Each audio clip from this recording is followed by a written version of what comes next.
Hello and welcome to an all-new episode of Anime Brain Freeze. We are your not-so-noble hosts. I am John. And I'm CC, and when there's just too much cool anime to watch, we've got you covered. Today we will hold court as we kick off the show with my review of Studio Wit's homage to classic fairy tales, Ranking of Kings, accompanying a little deaf-mute prince on his way to fulfill his destiny. And after that, John and I will dive back into the fancy world of 19th century steampunk France's vampire society in the second season of the Case Study of Vanitas.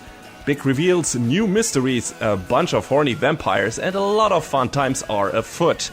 All that and more in just a moment, so don't pause the pod. We'll be right back. They try to hit you. They try to kick you down and out. In a foreign land ruled by kings and magical beings, the ruler who is bequeathed the number one ranking is entitled to a boon from the divine treasure vault, a fabled stronghold brimming with untold riches and holy artifacts. While not all kings seek this power in earnest, the existence of the ranking and the ambitions of those who strive to sit atop it write this world's history and determine its future. One of the most unlikely kings to be is the young prince Boji from the kingdom of Bosse. The people of the kingdom look down on the young prince, who can neither hear nor speak. They call him the useless prince while jeering at his supposed foolishness. However, while Boji may not be physically strong, he is certainly not weak of heart. When a chance encounter with a shadow creature should have left him traumatized, it instead makes him believe that he has found a friend amidst those who only choose to notice his shortcomings. He starts meeting with Kage and the Shadow regularly, to the point where even the otherwise abrasive creature begins to warm up to the little prince. Kage and Boji's unlikely friendship lays the budding foundations of the prince's journey, one where he intends to conquer his fears and insecurities. Despite the constant ridicule he faces, Boji resolves to fulfill his desire of becoming the best king he can be and the hero his kingdom needs. So yeah, Ranking of Kings is based on a manga by Sousuke Toka, which started in May 2017, currently counts 13 volumes and is still running.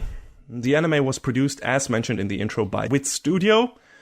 We certainly need no introduction to their portfolio, but here it is anyway. Attack on Titan, Vinland Saga, Vivi, Ancient Magus Sprite, to name only a few, and currently they are co-animating the smash hit Spy Family with Cloverworks. And as expected from Wit, Ranking of Kings is a great looking show. It's got this neat, unique art style that is very fairy tale book-ish, that hasn't been around for a while, or at least I haven't seen it really in anything. There's some works that maybe came close to it in terms of it being more of a cartoony, loose style with some more round, squishy characters and with exaggerated body and facial features. But, you know, this really classic fairy tale storybook thing that we've had in my youth a lot from Japan, the World Masterpiece Theater stuff comes to mind. But also there were just a bunch of classic fairy tales adapted by Japanese animation studios in that time. And I remember all those shows. There were a lot.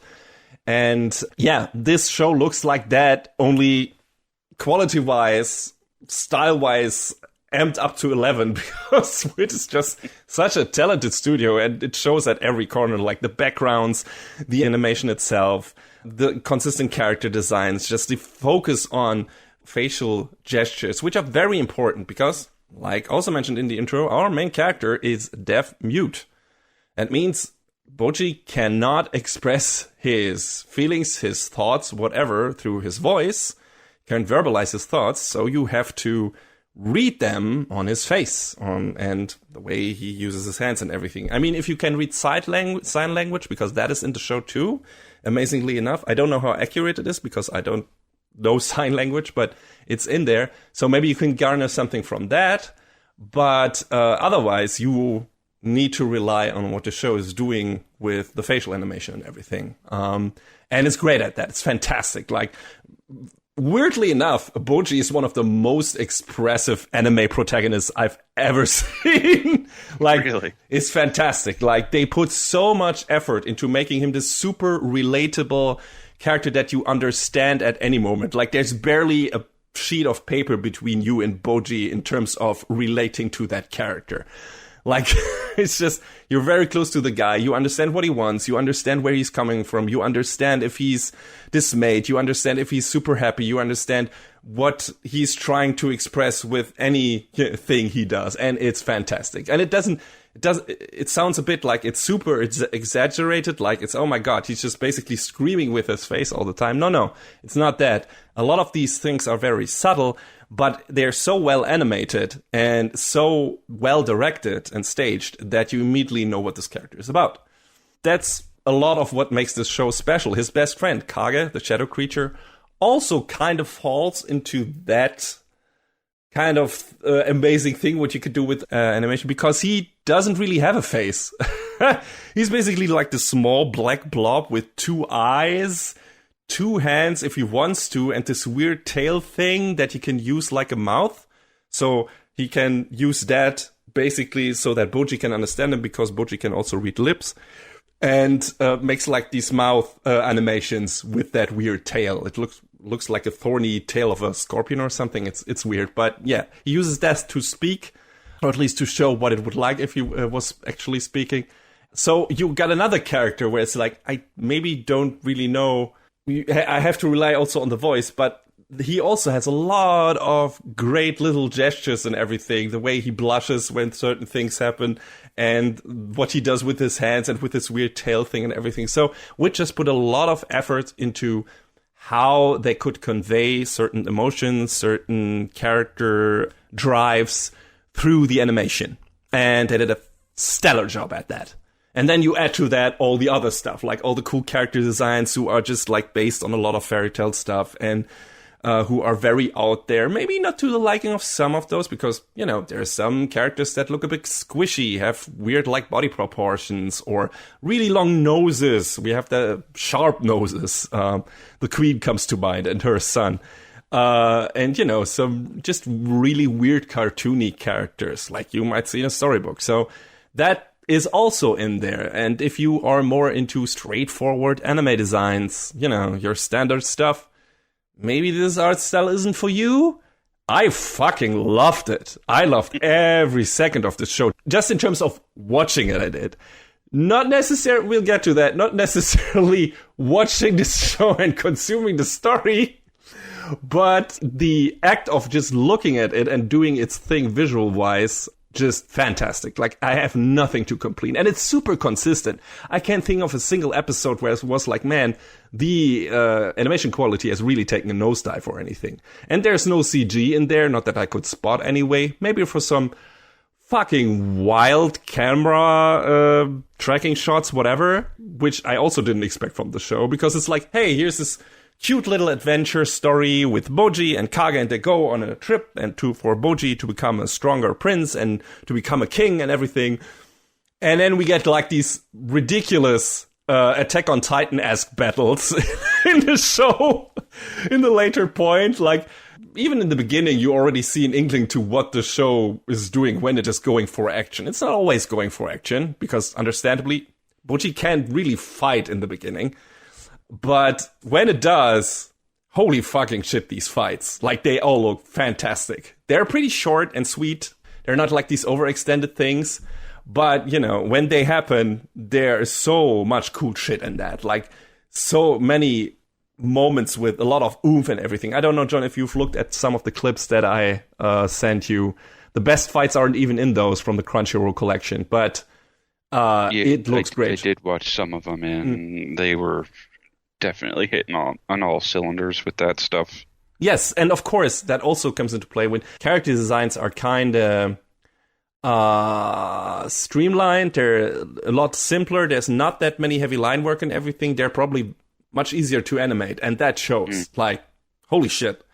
Like, Wit just animates the shit out of the show. It's ridiculous. So if you just want a really good looking anime for your, I don't know, 4K TV to show that off or something, and you don't mind a style that's a bit different from the usual, you know, over-stylized, super stylish standard anime stuff, I recommend you just checking out this show. From the very first episode, from the OP, you already see what you're getting and what it is doing. And if you like that, just fucking strap in, because there's a lot more of that, and it gets better and better visual-wise the more the show progresses.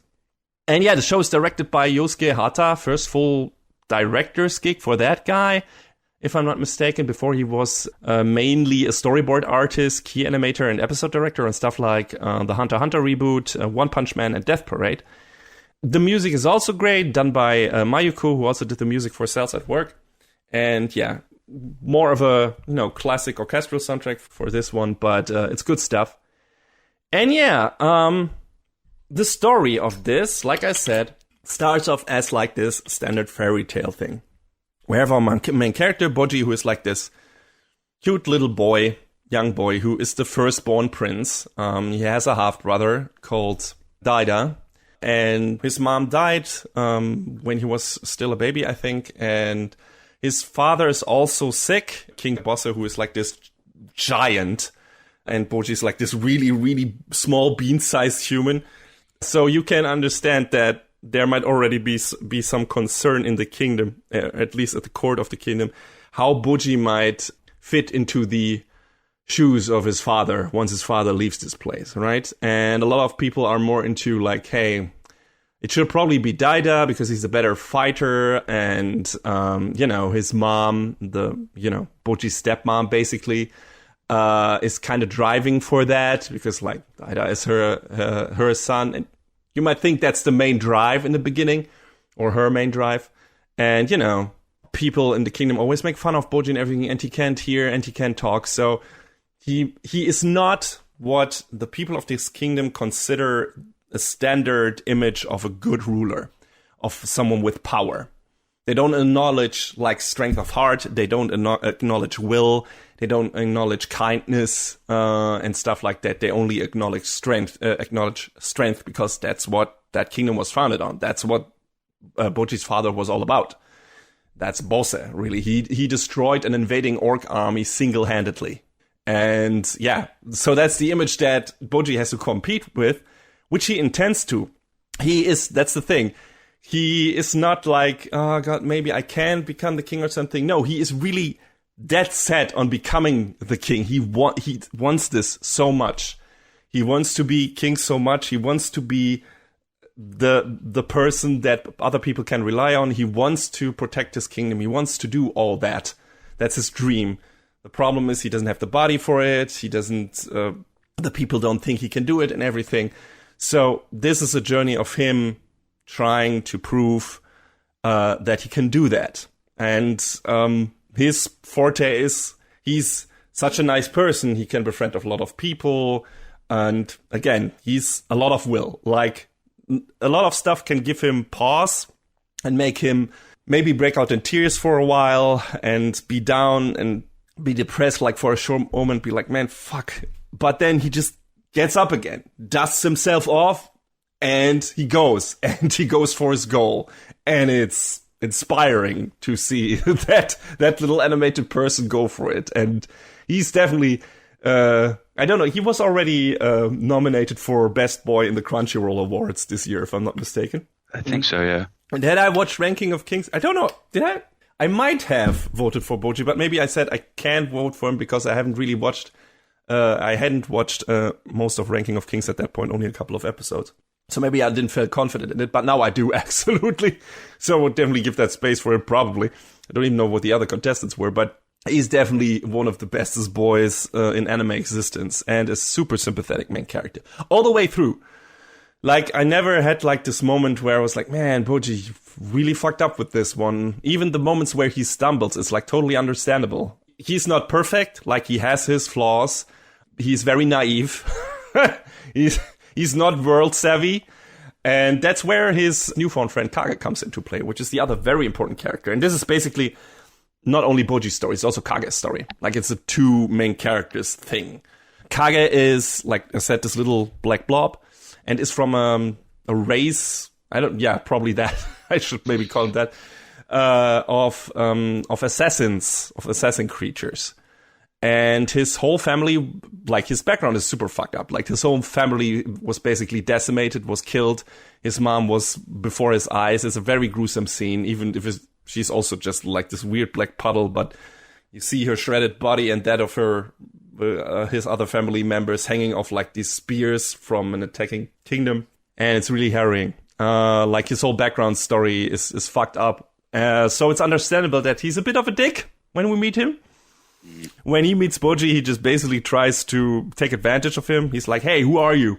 I'm just gonna fucking stab you. Give me all your money." And Boji is like, "I don't have anything. You can have my clothes," basically. And he just gives him the clothes. But Kage is happy with that, and Boji sees that, and he's like, "Oh, I made a person happy. I'm gonna come back here tomorrow, and I'm gonna bring him more clothes." He just goes into his giant ass castle, just decks himself into a bunch of clothes. He looks like a fucking Stay Puft Marshmallow Man, and just goes out and brings those clothes all to Kage, who is overjoyed. And you know, just because Boji is also so happy that Kage is happy, Kage starts to warm up, and it's like, man, this is a really nice boy. So at some point, he just follows Boji back into the castle, and coincidentally just witnesses a lot how the other people in the castle treat Boji. Not necessarily with condescension, like not in a vile way, like they say, you worthless piece of shit or something like that, but they don't take him seriously. And they always try to, man, he can't do anything, he can't hear you, whatever. Like, you know, the queen does that, the members of the big four, like the strongest knights in the kingdom do that and everything. Even his sword master is more like trying to make excuses for him and everything. You see that he's not really in Boji's corner. He's just doing, you know, what he's doing because the king ordered him to. And that kind of pisses Kage off. He's like, man, Boji's trying so hard. Shut the fuck up, all of you. Right? He's a good guy. And I'm right there with him. And then the second prince, Daida, who seems a bit like a stuck-up brat, who's really into fighting and is really good at it. So yeah, the second prince, Daida, challenges Domas, the swordmaster of Boji, to a duel. And Domas is really impressed with him. He's, oh man, he should be prince. He should be king. He's like the perfect. He's so strong and everything. And Boji sees that and is kind of like, man, I want to show him what I can do. And challenges Daida in return. And then they have this big fight, which is not a classic fight because Boji is too weak. Like, he can't really do anything but evade. And you know, hold a wooden sword. That he can do, because that's easy enough. But he cannot really hold a normal metal sword.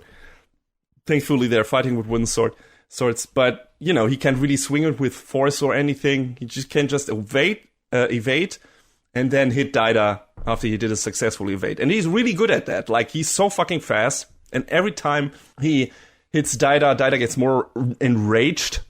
But first, some people in the court are amazed by it. Like, that Boji is so good at evading and everything. But then you see the atmosphere shifting. And everyone is like, man, this is a really cowardly way to fight.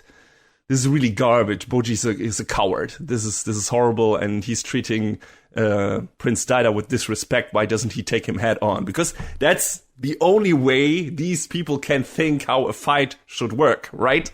It's the only thing how they seen a fight work. And they, like this way of being smart about it and everything, and using your own strength or weaknesses in this case to your advantage. And they can't see that. They just see it as cowardly because they're so stuck in their ways.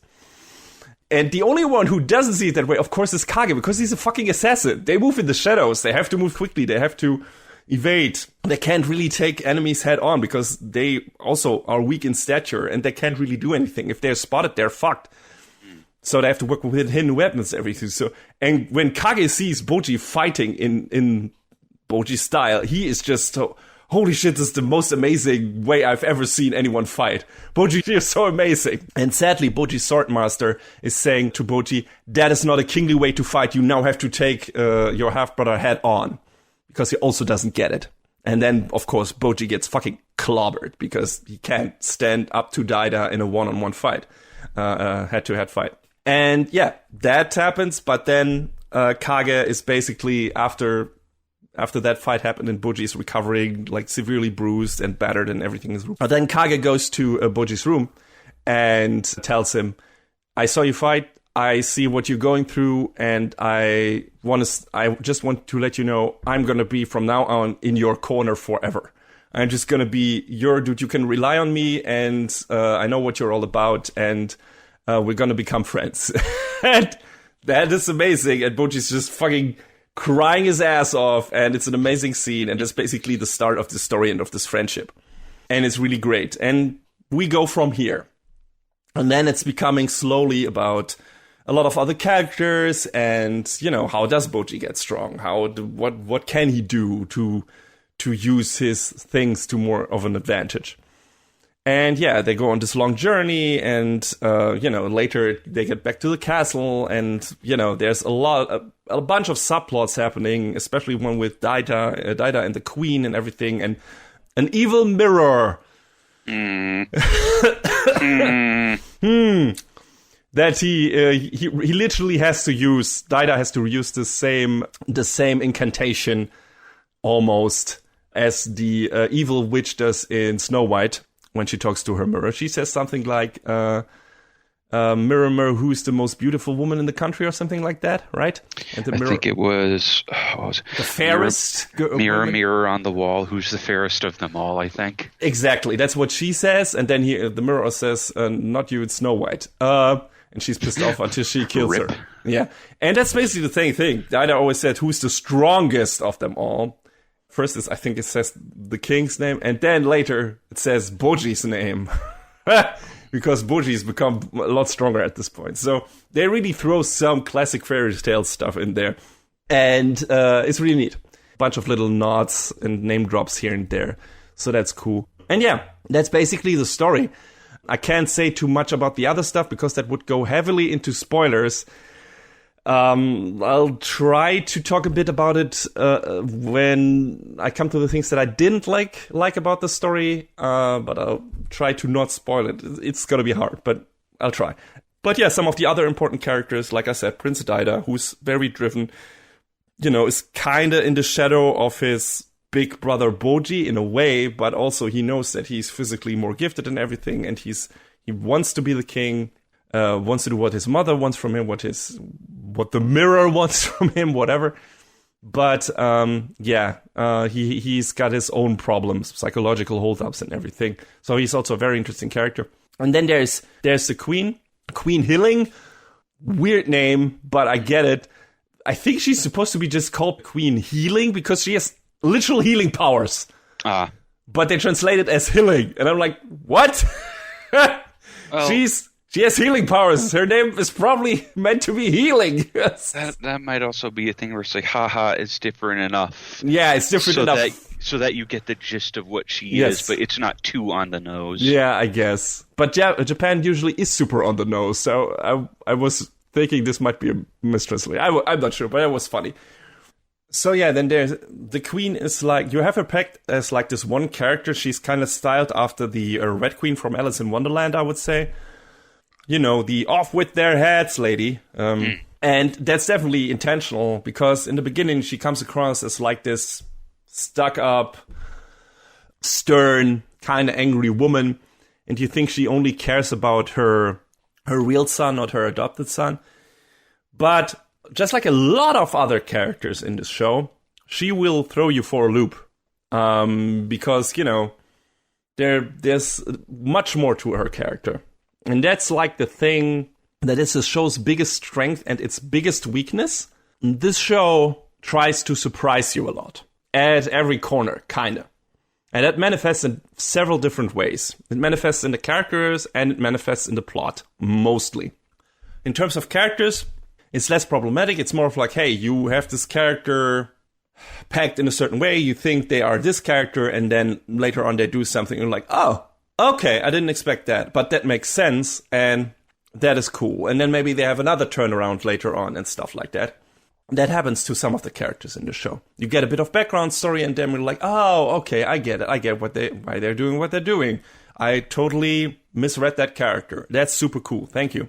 But also for some characters, it's like the show makes it feel like the characters are super fickle and don't really know what they want or what they're doing. Or it is because the show just is dead set on keeping their main drive, their main motivations as surprise and in the background and very vague. And you're just, why is this character doing this now? Why is this character doing this now? That's the complete opposite to what they did before. They give us no reason why they're doing this, and they're just doing it. And it's super crazy. They're like, what is that? Why are you doing this? And that can become a bit of a problem. In general, you're waiting quite a while for the other shoe to drop with a lot of the storylines. We at some point get like these two main antagonists, and they do like I mentioned before, what seems to be really random stuff. And you get all these weird shifting alliances to different people and each other. So you're wondering if there's an actual plan behind of anything what they're doing, or if they just have no idea what they want and they're just deciding on a whim. And then a bunch of other characters in that show, behave like that as well. It's like they're having a change of heart every other minute. It's weird and gets a bit irritating after a while. I'm gonna attack that character, and now I'll protect that character, but maybe I'll attack that character after all. Jesus. I guess it's supposed to make them look like complicated characters with a lot of shades of gray, and in some parts, in some cases, that is absolutely true, but sometimes it makes them feel incredibly inconsistently written, because you don't really get filled into what actually drives them until the very end of the show, and it's just like, I don't get it. I don't get this character. That doesn't happen with Boji. Like I said, you really understand what the character is about. You really understand what Kage is about. You pretty much understand what healing is about.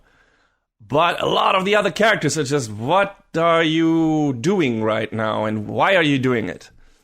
The other reason might be the show just wants to throw so many twists at you that the writers after a while just didn't care if it made sense or has any impact. After a while, it's just things happening. Everyone's motivation seems to be incredibly fickle, like I said. So it's super weird. Like, the problem is a bunch of that also affects different aspects of the show, like the fights, for example. Like, most of the fights are totally badass. Like, there was a fight of one of the big four knights. I don't remember if it was big four or big five, but I think it was big four. His name is Dorsche. He's used like these shields and stuff like that, and he fights a bunch of beasts that try to attack Queen Hilling. And there is a fight between a Boji and a character called Oken later in the show. A knight that was released from Underworld prison. That's also kick-ass. But then you get some of the battles that are as random as the characters. Like, the fight is going one way, then the tide switches into a different direction, then a special character appears, which should be an awesome moment, but you just do one attack and then get taken out immediately, like Piccolo in some DBZ movies. It's like, yeah, that's what I had to think of. Where it's like, hey, here's this character has like a dynamic entry. It's like, holy shit, now the tide of battle is gonna shift. They do one attack that does shit, and then they get taken out. And I'm like, what? Why did you even try? Yeah, what a twist. It's like, we had to put this character in here, but it doesn't do shit, and for twist's sake. I don't know what the fuck they were thinking. Like, I expected something better from this in terms of battle scripting than from your run-of-the-mill DBZ movies. Nothing against DBZ movies, but, they had themselves figured out after a while and just did that shit over and over again. Then other participants in the fights get like this huge build-up and then are taken out or just leave before the fight even really starts. It's kind of weird. I don't know if the series was trying to go against certain shonen conventions, but it sometimes felt more like the writers were coming up with what would happen next frame by frame. I don't know if it is exactly as random in the manga, but it definitely is in the anime. And, maybe I'll try to check out the manga and see if it's different there and the stuff is more consistent. But in the anime, a lot of the shit that happens there is just weird. It's like, we got a couple of characters who start out one way, then they twist and then turn, a different direction again. And you see why they do that. And you're like, oh, okay, I get it. Here's this character who's kind of sympathetic towards Boji in the beginning. Let's, for example, Domas, his swordmaster. He doesn't consider Boji the right candidate to be king because of his physical deficiencies, but he likes the boy. He's like a surrogate big brother to him. He would rather see Daida on the throne, and when it comes to a vote, he votes for Daida, but that's he still likes Boji. But then he's torn between the his love for Boji kind of and his dedication to his king, his new king. because Daida gets Crown King. Spoilers. But that happens very early on. Like in the second episode or something. So when Daida gives him a specific order in regards to Boji, he's like, oh God, what can I do? You don't see that. That only gets revealed after after he does what he does. But afterwards, at least you immediately get filled in on why he did it and why he now is so fucking conflicted, or why he was so conflicted, or you immediately get it. So that's great. And then later he moves back into a different direction, and you also understand that, because you're like, oh, he never was a bad guy. He was just like torn between his affection for Boji and his duty to his new king. I get it. I understand it. That's fine if a character like sways in that regard. But then you have other characters where they do completely random thing, at least ostensibly, and you don't know why they do it, and you never get filled on it until like the last 2 episodes or something. And it's ridiculous, and you have to deal with that the entire show. By the end, all the character motivations kind of make sense. I can say that, so that's good. But until that point, the show demands a lot of patience from you. The reason so many characters in this show seem to do a lot of random things comes down to most of them being incredibly conflicted. Just like Domas. A lot of characters in Kage and Boji are also conflicted, but you at least know what they're about from the get-go. But a lot of the other characters are conflicted when it comes to their feelings toward other characters, when it comes to their duty, when it comes to their goals, whatever. Torn between loyalty, morality, their personal definition of duty and justice and all that. It's fine. It's absolutely fine. Actually, it's great. I love complex characters. The problem is that the show keeps the big reveals that clue us in on these characters' drives very close to its heart, to its chest, up until the last couple of episodes. Especially when it comes to our 2 main antagonists, like those I mentioned before. That means a lot of what they do just feels confusing and frustrating, because instead of actually knowing where they are coming from and what the basis for their weirdly erratic behavior is, like I said, which makes sense at the end, kinda, at that, most of the time of the show, and this is a 24 episode show, I think, or 23, all we can do is guess. And they're on screen a lot. It's not like they're background antagonists. They're in the show in every episode, basically. And every time they do something, you start wondering why they're doing it after a while, because it makes no fucking sense. Because in every other episode, it's the complete opposite of what they were doing before. It's so weird. Like, all we can do is guess. And that always keeps us, as viewers, at arm's length and makes it incredibly hard to empathize with some of these characters, or even just understand their motives. I'm not saying that you have to give away all details about your characters from the very beginning. That's nonsense. You can make it, you can keep that to yourself for a while to build up suspense. But if your show is 23 episodes long, and you wait until episode 21 to fill us in on why 2 of the most prominently featured characters do what they do and behave as conflicted and seemingly random as they behave, then you have either a lot of trust in your audience to give you the benefit of the doubt, or you are underestimating how frustrating this kind of storytelling and character writing can be. Which it was for me at a lot of points in the show, I must say. And which bumps me out. This doesn't seem to be a problem exclusive to this show, though, because there's a lot of other anime out there that are like, it's the second to last episode. Well, the big bad was this instead. Blah, blah, blah, blah, blah. And it's like, bro, come on. Come on. You could have... Please, do you think we're stupid? You could have built to this in a better way. Why did you wait until 2 to 3 episodes from the end of your run to do this? Yes. But it's such a twist. Yeah, it's true. And that's probably what it comes down to. Like, I feel like the writers were like, hey, we're going to surprise our viewers all the time. Or that's what the author of the manga did. I'm just going to throw a bunch of twists in here to keep the story moving at a fast pace and keep it fresh and everything. And like, okay, you can do that. But it becomes a problem if there's so many twists in there that you stop being able to empathize with certain characters and you can't see a straight line in their behavior. And that was most noticeable in our 2 antagonists. Like I said, in the end, what they did and why they did it that way kind of makes sense, at least from their standpoint. But up to that point, you're just doing guesswork. And you're just like, what is happening here? Why is it happening? What am I looking at? And like you said, this happens in, not exactly this, but shades of this happen in other shows as well, where it's like, hey, we're sticking with this character and they're behaving a certain way. And then at the very end, they're like, no, actually, I wanted this as a twist. That is kind of, let's say, not as much of a problem if it still makes sense at the end. And they, until that point, made it look like they were, let's say, friends of our main character. And you could understand why they were friends with the main character. And you understood why they supported him. And then in the end, they betray them for some reason. And then you get filled on why they betrayed them. That is okay because you have a character that's acting consistent. And you already get the feeling, oh, they're complex if their show is well written, right? And then at the end, it's like, no, it's actually that. And that was just a front. You're like, oh, okay, that's neat.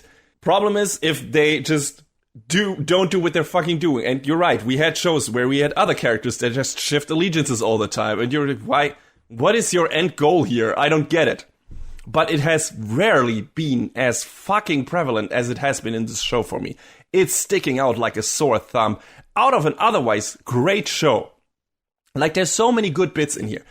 Like, the animation, of course, I already talked about at length, but there's so many good little character moments and character development in here that is really good, really well written, and endears you to a lot of the characters. And then you have this main plot, this weird main plot that isn't even necessarily connected to our main characters for a long time of this story. Like, that's kind of running on the side. Like, Boji's and Kage's story runs completely separate, basically, from the mystery that is afoot in this kingdom. The machinations, the dark machinations that are happening, you know, in the underground and everything, and the strings pulled by the puppet masters and so on. It kind of happens completely apart from that for like 2/3 of the show. Only once Boji kind of returns to his kingdom, his castle, then it all starts running into each other and come together. But it's just like, you are taken out of the show every time the main antagonists pop up. And they pop up, like I said, in pretty much every episode. And do shit. And you don't understand why they do that shit. And other characters that are related to these characters start allying with these characters. Then they have a complete turnaround, then ally with these characters. And they say, oh, you're that character. Okay, now I have to be dedicated to you. Like, wait, what character? Who are they? What are you talking about? I don't understand. I don't understand why you now root for them. Because I don't know who that character is. Because we haven't learned anything about this antagonist. Who is that? What are you doing? And like I said, that became super irritating after a while. Because I had a feeling like the show just intentionally kept stuff from me that it didn't have to do. It didn't have to keep that from me just to make it work as a surprise. It would have been better if they like built it up properly. And I saw several ways how they could have done that in that show. I just can't go into them because that would be spoilers in terms to who our main antagonists actually are and what their drive is and why they're doing what they're doing. And you could have done better trickle-down reveals of who these characters are and then put some twists in there as well into what their actual motivation was later on. And they try to do that at certain points, but it's so little, so late, mostly, that it doesn't work. And that's a shame. That's really a shame, because otherwise I thought this was a great show. This was really, had so many fun characters, like all the interactions between Boji, Kage, and their master that Boji then learns from how to fight, Despa, who is the brother of the king of the underworld, Desha. Desha. Think about it. Shift some letters around, John. Yep. Nope. The first time I was like, wait, but then the second time you said it, I was like, oh, yeah. Mm-hmm. Okay. So, man, that I needed like a solid minute until I got that joke, and I was so angry at myself. I just raged sitting on the couch. I can't believe it. I can't believe I'm so fucking stupid. But yeah. You know, sometimes it just doesn't always hit right away. It's okay. Yes. Yeah. But I laughed anyway. But yeah, they go to the underworld and try to train with Desha, but then he's like, no, the letter of recommendation here is actually referring to my brother, Despa, who's kind of this Reagan-esque character, which is already, of course, a big, like, plus. It's like, immediately oh, this must be good. He seems a bit like a con artist in the beginning. It's like he seems to be very, I don't know, like this. It's all about the money and likes to pretend that he's like this cool, strong fighter when he's actually kind of super weak and everything. But he teaches Boji several important lessons. And he's just a really funny character. I think I also linked you that clip where he and Kage taste Boji's cooking. Yes. Fantastic. And the show is full of these moments as well. So it's really funny at points as well. So that's really cool. Mostly when these characters are doing. Mostly when Despa is on screen. He's fantastic. He's so fucking funny.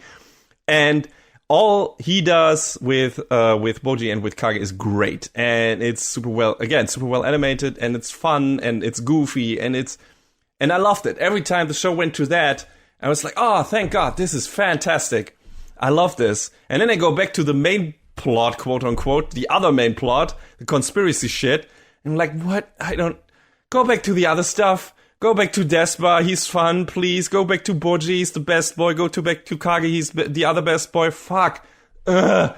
And yeah, that shouldn't happen. That shouldn't happen in a show. I should be engaged all the way through. And I wasn't at some point.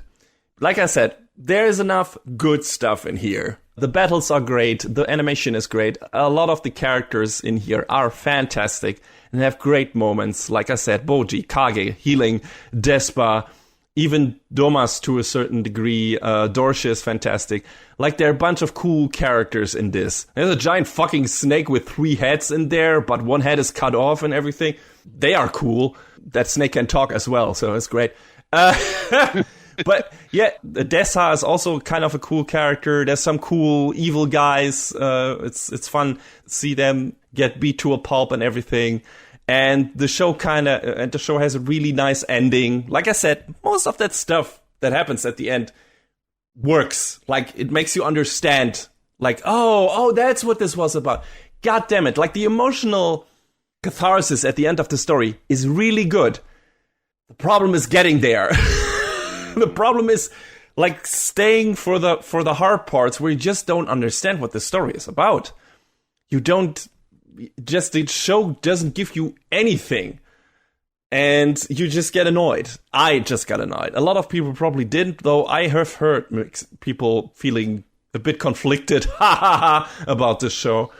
But, yeah. So, I would say it's still worth it. Like, the story obviously isn't finished because we don't know anything about the ranking of kings itself at some point, because there's something shady going on with that, of course.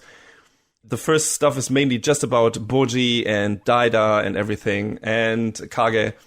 But we didn't really get into the ranking of kings yet. And the manga is still running. So, yeah. But even if we don't get anything more, like, this story in itself, minus all the weird twisty shit, is a pretty good self-contained coming-of-age story. Albeit with a big caveat in the form of very elusive character and story plot writing. But, it's fine. And the ending is really good. So, it would be fine if this was like a singular thing. And I think Wit is more about that in recent years, really. I feel like they don't want to do continuous mammoth projects like Attack on Titan anymore, because it does too much of a strain on their staff, and they don't want that. Apparently, I mean, the next season of Vinland Saga is going to be handled by MAPPA, not by them. I was going to say, they seem an awful lot lately like they just want to put their toes into one thing and then just jump right back out. Yeah, do another thing. So if we get another season of this, it's probably going to be handled by another, probably MAPPA again, because they're just taking the left, Wit's leftover crew. Yeah, they're taking Wit's leftovers. It's funny. Seconds. And I mean, that's fine. Like, if Wit is the studio that gets this shit off the ground, and then another good studio takes over, it's totally fine with me.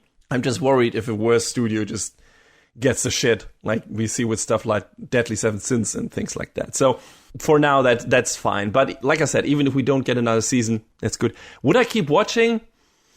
That depends on how the story progresses. If they're done with this twisty bullshit, like if the story from now on is not necessarily straightforward, you can have twists in there. You can have a bunch of surprises in there. Of course, you can have kind of vague character writing up to a point, but you can't do it for 21 fucking episodes and expect me to empathize with these characters fully at the end. Like at the end, I got what our main two antagonists were about, and I fell for them in a way, but I was so annoyed with them for most of the season and how they were handled and how they were written that I wasn't fully into it. Like, I wasn't fully, like, engaged. I didn't have, like, tears running down my cheeks, which the show kind of apparently expected me to have.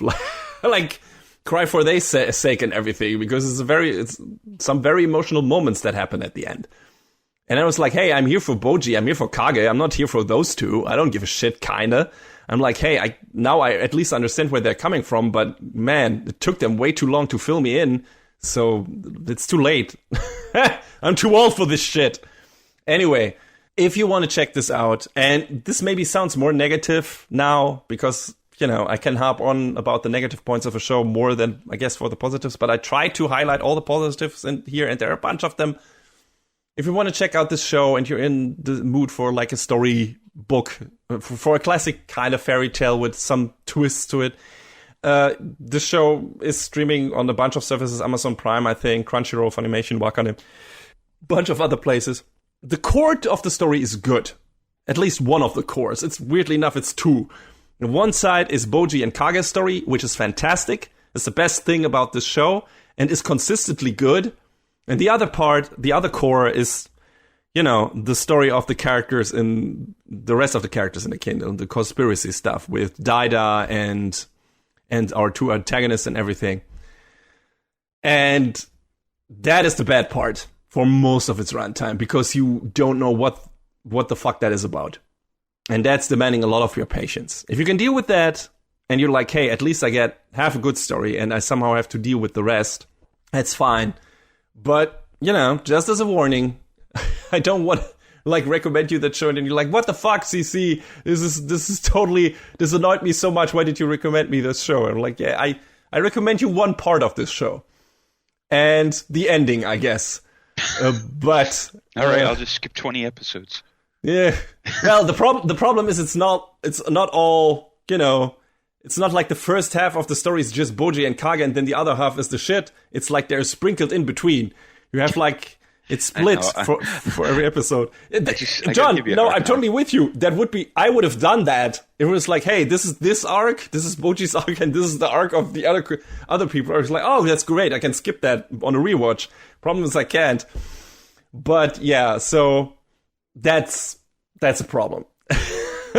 But again, if the story is done with its back and forth bullshit, and we get a second season, I might check it out.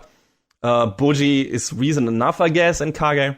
But yeah, it needs to get its act together, because it was way too fickle and confusing and not focused in this first season, especially for its runtime. But ultimately, this is a story about the friendship between a little deaf-mute kid and a small black blob, and them helping each other to find their self-confidence and courage, and to be the best people they can be for each other, everyone around them, and making everyone around them better people by being in their lives. And if that isn't what makes a true king, then what is?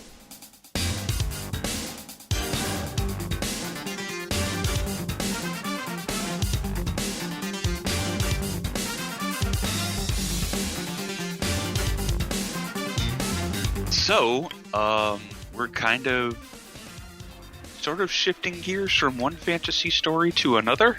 Yes, the other one being set in a more classic knights and kings setting, and this being set in steampunk Paris. Yes, alternate version of Paris, kind of. And vampire Paris with the red sky or moon or whatever I don't even know. What did they call it again? Like the vampire side of things, where it's like this alternate dimension thing? Forgot. Oh, jeez. Yeah, I forgot the name too. But that also exists. I think the alternate is like Atlas Paris. Yeah, maybe something like that. Yeah. Yeah, Paris Atlas. Yeah. Also, did we touch on the little bit of alternate history from the first season? I'm not sure we did. Yes, I think we did. Okay. You mean the one with the Eiffel Tower? Yes. Yes, we did. Just because I found that so fascinating. And Yes. that when they were like the Sun Tower, I was like, what is that? And I look it up and I was like, oh, what if though? Yeah, I love these bits too. Like the what if ponderings. Yes, Yeah, think alternate history stuff is cool when done well. Yes, we're not turning into weird conspiracy bullshit that's just justify. Maybe the Nazis weren't so bad bullshit. Yeah. My alternate history story is, what if Hitler won the war? There are a bunch of those, and they're all not really great. What was that one game? It wasn't. Oh, I think I remember what it was called. I think it was Turning Point: Fall of Liberty. Right. Yes. It was this FES developed by the good crew at Spark Unlimited that definitely I don't think they exist anymore. Lost Planet 3 fame. Yes. Mm-hmm. Where the Nazis basically invade New York, and it conceptually kind of neat. Execution-wise, not great.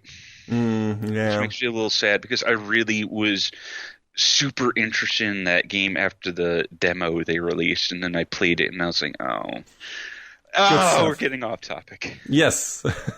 Let's get back to these vampires. Yes. So the second half of the Case Study of Vanitas deals with Vanitas and Noe heading out to this border town called Gévaudan in search of the beast of the same name, which is this enormous wolf-like creature that has slaughtered hundreds of people. Suspecting that the beast is a curse-bearing vampire, Vanitas primarily aims to heal it using the powers of his grimoire. Along the way, the two get separated and suddenly travel back to the past, to the exact moment the beast is lurking in the woods.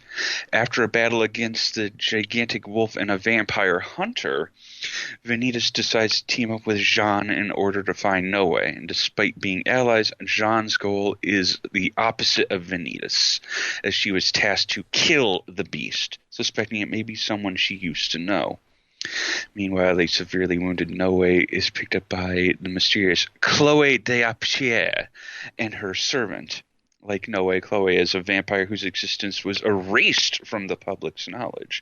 She has been a guardian for future generations and once tried to find a way to become human again. And while Noe is grateful to Chloe for her hospitality, little does he know that she might be siding with forces far more dangerous than the beast itself. It kind of picks up exactly where we left off review-wise, which is quite convenient, because usually we don't always follow the first core or first season of a show directly to the end in a review, so this works out pretty well in our favor, except I don't think we talked about how in the last episode of the first core there was some interesting back and forth between Noe and Ruthven. Yes, we didn't want to spoil that, I think. But yeah, this continuous season review, people, so of course, as usual, spoilers are gonna run rampant. Yes.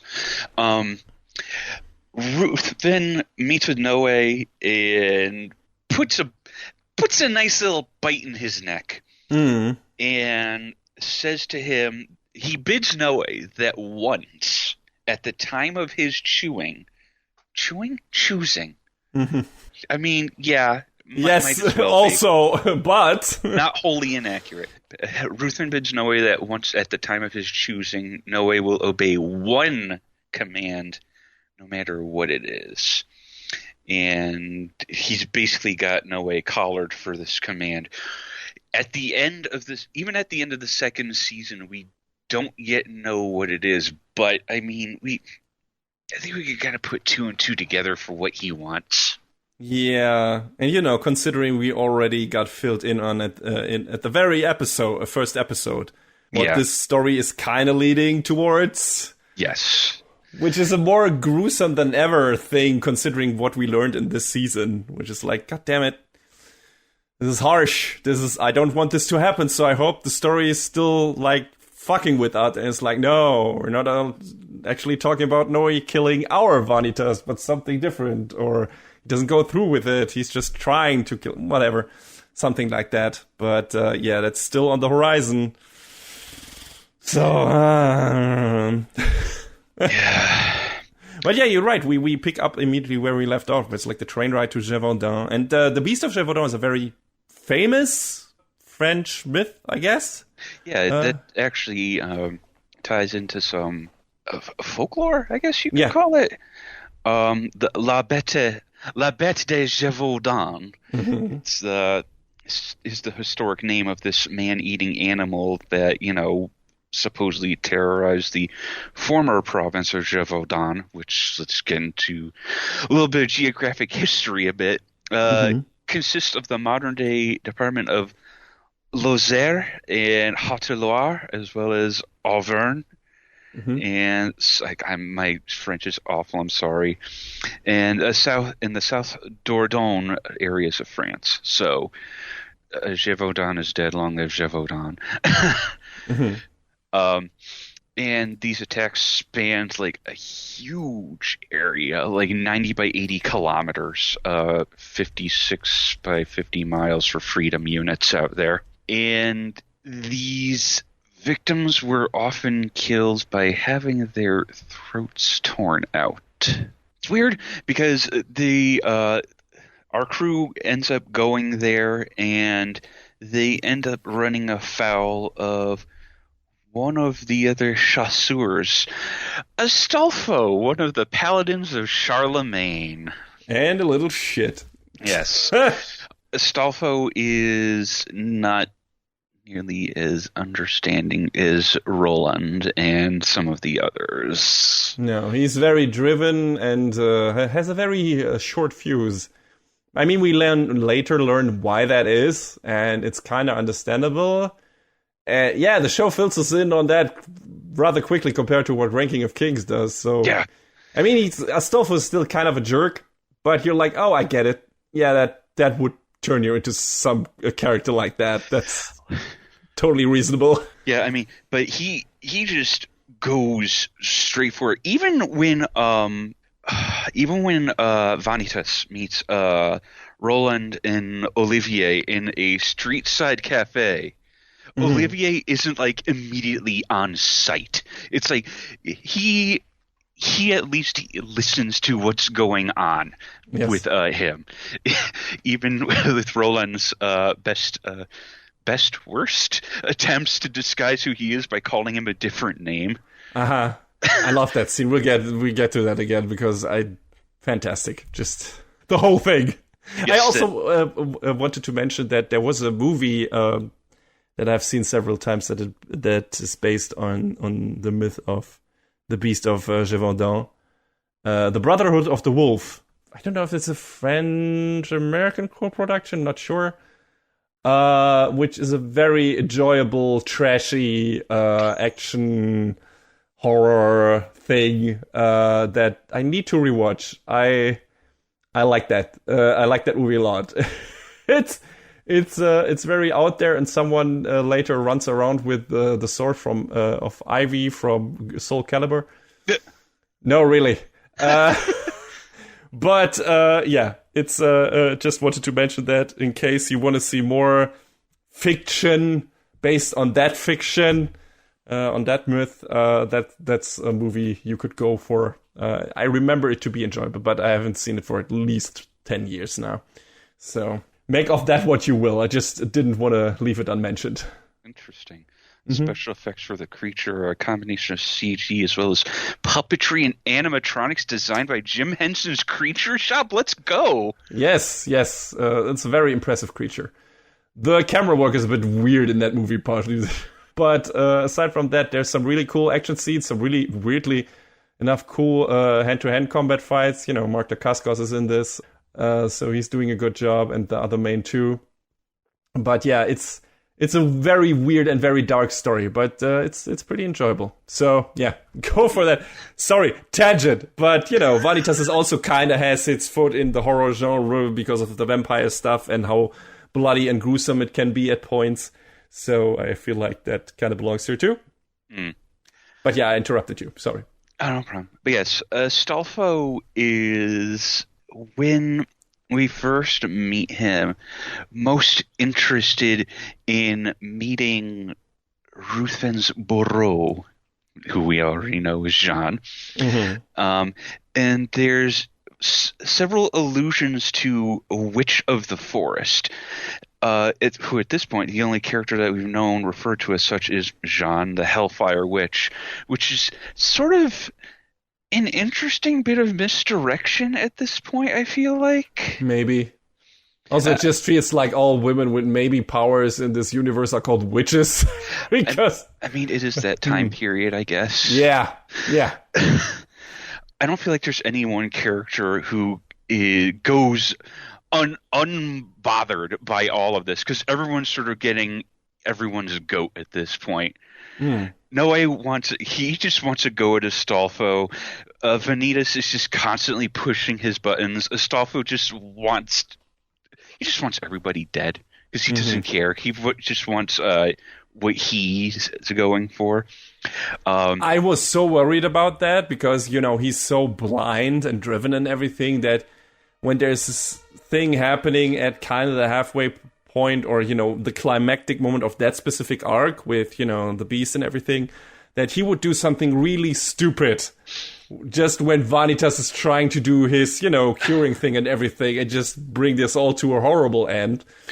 But thankfully he didn't kill any of the characters. Like, he was kind of incompetent. So yeah, thank God for that. Yeah, but I mean, Vanitas, he goes probably a few steps too far, because at one point he says, "There's no way we would survive against Roland, but we might have a chance against this little girl." And Astolfo's like, "Excuse you." I love that scene. I love also Vanitas' the moment Astolfo's like, "What did you say?" And he's like, too easy. It's like he's been trying to trigger Roland and Noe with so many times, and it's so hard for him because he can't find their buttons. Noe, everything just sort of sails over his head, and Roland is just like, okay, you can say what you want. I don't care. Yeah, exactly. It sails over Noah's head, and Roland is just standing there letting all that stuff drip off his body with a smile. And he's like, what? No problem. I'm fine with that. I love you. God loves you. Did you know? I love it that Noe and Roland, neither of them are bothered by things that Vanitas says, but because of different reasons. Yes, exactly. It's perfect. And then you have, on the other side of things, you have characters like Astolfo and Jean, although that gets turned on its head in this season as well. But Astolfo is really like, he's an easy target. He's a little child, basically, in terms of his mental capability and everything and growth. And just, Vanitas is just like, he just needs to say a couple of sentences, and Astolfo is his arch enemy. And Vanitas revels in it. He's so happy. He's so happy that he can just manipulate a person so easily. He finally found his true foil. Good stuff. Jean, meanwhile, is entirely convinced that the beast may be Chloe. And there's this giant fracas where the beast kind of jumps in and throws this huge melee between all the characters awry. And I think, is this the point where they end up traveling to the past and they see all of they see a bunch of French soldiers hunting down the beast, and they get torn apart. Well, they're not technically traveling to the past, right? No, but it appears that way at first. Yes, we learn later that this is actually a time loop, kind of. Either Chloe or Johan, I don't know who specifically did it, but I think Chloe did it. when she uttered her wish. Then, started, and then we see bits and pieces from different moments of that time loop repeating over and over, and, we get filled in on what actually happened over the course of the next episodes in earlier time. When John was with her, and when Chloe grew up, and the care of that family, and with Ruth, her connection to Ruthven and everything. We see a lot of flashbacks to Chloe's past and John's past accordingly. And then, all of that kind of at some point becomes part of the time loop, I guess, at least from the moment that Chloe does what she does to protect the villagers, Johann, I guess, whoever. She has a different goal than you might expect from the beginning, and considering what she says in the beginning. Mm-hmm. Well, that's here. Good example for a good twist. They don't drag that out too long. They throw in enough things that make you guess, oh, maybe she's actually doing this. And then, she actually is doing that. But it's not super overt. You can still, do this guesswork along, and it could have played out a different way. But it doesn't feel like it comes out of nowhere. It doesn't feel like they, like I said, dragged that on too long. And up to that point, the character feels like enough of a mystery, but also consistent enough that you feel like where they're coming from and why they're doing what they're doing. Because we learn enough about her past, we learn enough about her relationship to John, about her relationship to Ruthven, about her relationship to Johann. So we learn enough about these characters to get a feeling for them, even though we might not necessarily know their ultimate end goal in all this. But that also makes sense at the end, and that's good character writing. It's like, hey, we don't learn all of what these characters are about, but we learn enough to stay engaged. Yeah, like immediately after that, Vanitas is like super feverish, and John takes him to this cabin and tries to warm him up, and it's very he absolutely steamy. He can't deal with her forwardness. Absolutely not. Like he says to her, "You wish to warm me up with your bare body next to mine." That's right. Quo? Yeah, quo? That happens to him several times in this season. He is taken aback a lot. Like things get turned around on him. A lot of his stuff, like what he did with John in the first season, was like just triggering her by being very forward, being very sexual, daring, being not necessarily pushing himself towards honor, though there is that questionable scene in the first season where he does that. But, he's very overt. He's very like, hey, I'm interested in you, even though he is not, because he just is so straightforward, because he thinks no one could ever love him, because he hates himself. It's his whole thing, his whole shtick. And we get more of a glimpse in this season on why that might be. But, that was always his thing. There's just kind of playing with John a bit, like pushing her buttons, and not necessarily expecting that to lead anywhere, and just being amused by how flustered she is by all that and annoyed she is by that. But in this season, it just, it starts swaying the other way for several reasons, and he cannot handle that. There's a lot more back and forth this time. Oh yeah, and it becomes straightforward in regards to John at a certain point in the show that we later get to, I guess. But yeah, this leads. It's the first inkling of that scene. Yeah, but this is interesting because it leads into a talk about Jean's past, about how her parents were Ruthven's students, and that she was left in the care of the Marquis d'Aptier, and there's her parents got killed. Yeah, I think we haven't learned that in the previous season, right? Did she say that her parents were killed? I don't think so, but when she's talking about this, she mentions it a bit later on. She talks about how Chloe is apparently even longer lived than Ruthven, and that's why she's like a big sister to her. Yeah, she's the typical 1,000-year-old or more vampire that looks like a fucking child. Yeah, stereotype. But that sort of plays into Chloe's character, because we see a scene, I think, later on, where it's a flashback where Ruthven is trying to do to her what he did to Noe at the end of the first season, and she's like, "Yo, back off." Fuck, back off, little boy. Yeah. Right? Yeah. And That's cool. the moment where you're like, oh, now we know what she's about. Yeah. She's actually very strong, kind of, in her own right, so it's cool, yeah.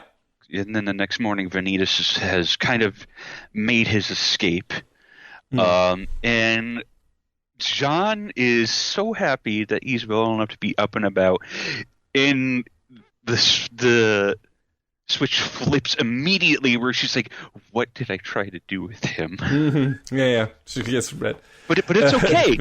because she's back to normal. So that makes everything she did all right. Yeah. Good logic, lady. Mm-hmm. Good logic. Yeah, and then we move back to, I guess, to the castle event of things, where, Yeah. With Chloe, with Noe. Why do their names have to be so similar? And Johan. And we see that Chloe has been apparently in league with, so far, if you don't want to count Ruthwin, which we don't know yet about the extent of his full goals. We get filled on that a bit more into this season, where he was like saying that, at least in the beginning, when he was still young, his main goal was like to end the strife between humans and vampires. And then something happened to him. We see that in the flashbacks between him and Chloe. And he says something along the lines of, no, they all have to die. It's not clear who he means. It's not clear if he's talking about the humans or if he's talking about the vampire side of things. He just says they all need to die. Or no, I don't know if he says that, or if he says like I have to end them, or I have to start over, something like that. But it's not quite clear yet. It just means he has become radical in one way. We just don't know how his will is supposed to manifest and what that all entails and everything. We just know that he wants to make use of the machine that Chloe is building. And yeah, so aside from him, our other big antagonist, who is ostensibly causing all the curse bearers to exist, is Nania, the head of Charlatan, who already make an appearance in this season when they have like this, or they get trapped in time loop, right? Yeah. When everything suddenly turns into a Van Gogh painting, and then the fucking carnival appears and shit like that, and, then Nania appears and talks to Noe again. I don't know when he learned her name. That must have happened in the previous season. It was like he just called her by name. Like, wait, did we learn that name already? That doesn't sound familiar. I think someone calls her as such. Yeah, my note says episode 6. So apparently the name was I forget who says it. Yeah, but she probably herself says it at some point. And it's not a real name, really.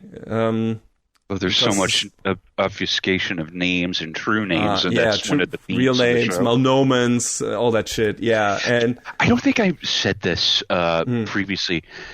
The word they use in Japanese, I don't remember what it is. It's definitely not malnomen, but that's such a good translation. It makes so much sense. Okay. Yeah, it's also a cool word. I just really like smart translation choices like that. Yes, me too. But yeah, she apparently is working together with Chloe. To what end?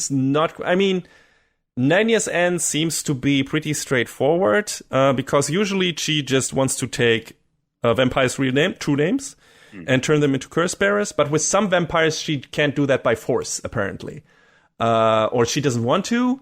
If they're very particularly powerful vampires, like Chloe, for example, or like, for example, Noe, she has to manipulate them into uttering a wish to just basically, as a trait, give them their true name freely, willingly. And that's kind of what she does with Chloe, and what she did with Johan, as it turns out, Chloe's servant. Kind of reminds me of is it something like a vampire can't set foot in your home unless you invite it in? It seems like it's kind of drawing upon that same sort of mythos. Might as well be the inspiration. It's also a bit, of course, it's a Faustian deal, right? Yeah, right. That's the basic gist. But yeah, also that. It feels like she can't, for some vampires, she either can't or doesn't want to do it by force, or can only do it once a certain wish has been uttered. And I gotta say, just from the design approach alone, I love Nania because she's so fucking eerie. It's just like this black, weird charcoal creature with like these glaring white eyes, like this nightmare creature. And her laugh in this fucking first half when she appears and in several scenes. And the the nightmare visions she gives these characters are fucking terrifying. Like, she's a really cool, menacing villain, even more so when we learn who she really is in this season, and it's really awesome. Like, I liked her appearance in this, and she doesn't really appear for, like, the last third, which is, like, kind of a new arc in the season, but she's very prominent in, like, this first thing, and is basically always looking over Chloe's shoulder. So, yeah, that was cool. Oh, it was, definitely. Yeah. But yeah, what you know, they have a bit of a talk, and we get a lot of flashbacks to Chloe's past and everything. We at some point learn that Johann is the Beast because he uttered the wish. What was it? Was to protect? It turned out that the Beast itself wasn't real to begin with. Like, it was a story made up by the church to cover up the purge of vampires after the war had already ended between humans and vampires.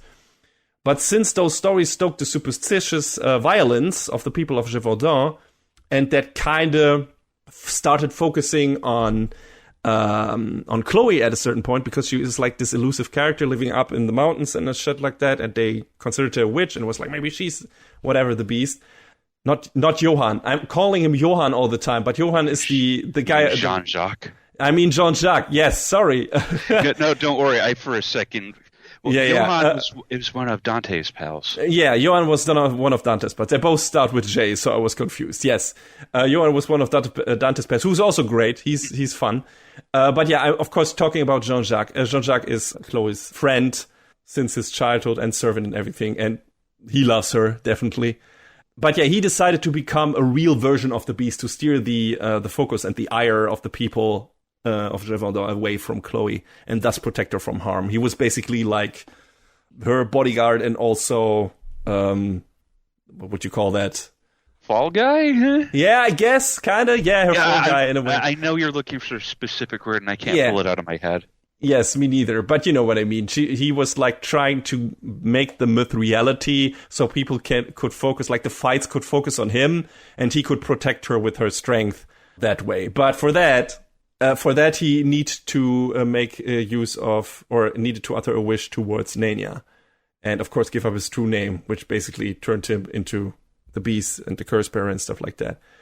And, you know, most of this, until we learned that, most of the story, it seems like Chloe is doing all that to create this machine. What is it called? World Alteration Engine?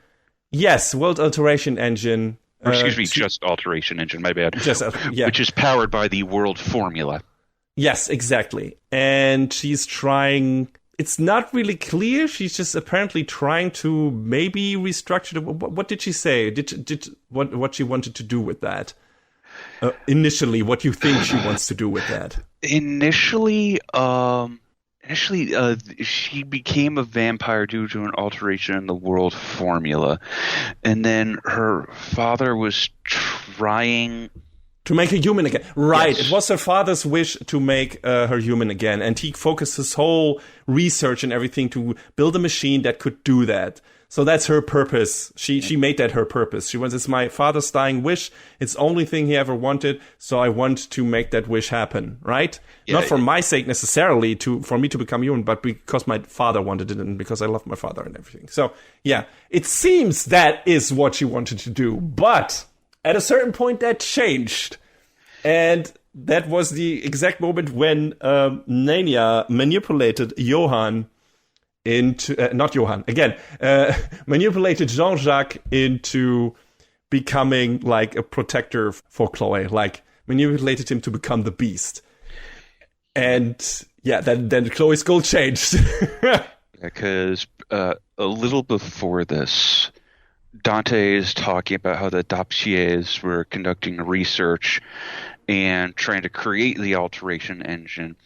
and he finally, after at knife point several times, shares that he's acting under orders from Sir Francis Varney, which I found particularly interesting because that's a reference to the book Varney the Vampire, or The Feast of Blood, as it's called. And this other character, the Clockwork Fiend, the Marquis Machina. And then this all leads into the talk about Chloe's father and trying to restore her humanity. And that's when she finally meets Ruthven, who introduces himself as August.